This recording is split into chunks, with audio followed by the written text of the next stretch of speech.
This meeting between organized labor and the federal government is at the instance of the Minister of Labor and Employment, following the directive of President Muhammadu Buhari to hold a meeting with the workers' union to explain the finances of government with a view to seek their understanding on some recent policy decisions. We are all here to parley with you and have a robust interactive session in which we can tell ourselves some whole truth. And then we also take recommendations from you. The crux of discussions revolve around the recent hike in the pump price of petrol and electricity tariff, as the ministers try to explain why the government took those decisions. Subsidy payment to marketers was a major source of corruption and underhand dealings. You all know that.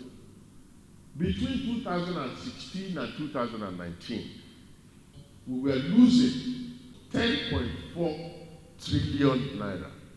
Power costs 53 naira kilowatt hour as of last year. Yet we were only allowing consumers to pay 33 naira per kilowatt hour.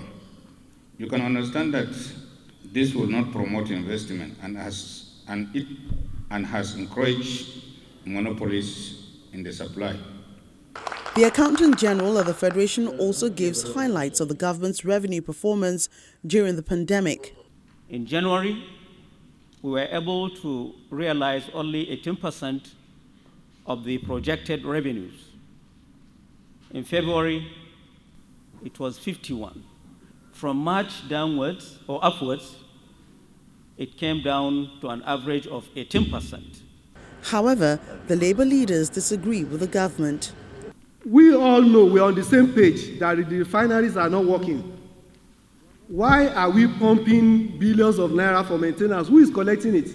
The increase in fuel price, the increase in tariff of electricity, and all those things. Sir, please reverse it back and implement whatever you want to implement. Then by then, we'll listen to you, sir. We have said time without number that those issues that constitute the price is part of the inefficiency in our system.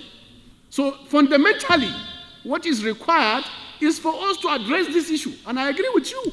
The president said, no, subsidy is a fraud. I agree, that is a fraud. And if it's a fraud, do we address it or do we transfer it to the customers? That is where the issue is. The recent hike in the cost of petrol saw motorists buying fuel between 151 naira and 161 naira per litre, depending on the retail outlet visited, while the tariff of electricity has also increased by almost 100%, a development that has angered consumers as well as the organized labor movement.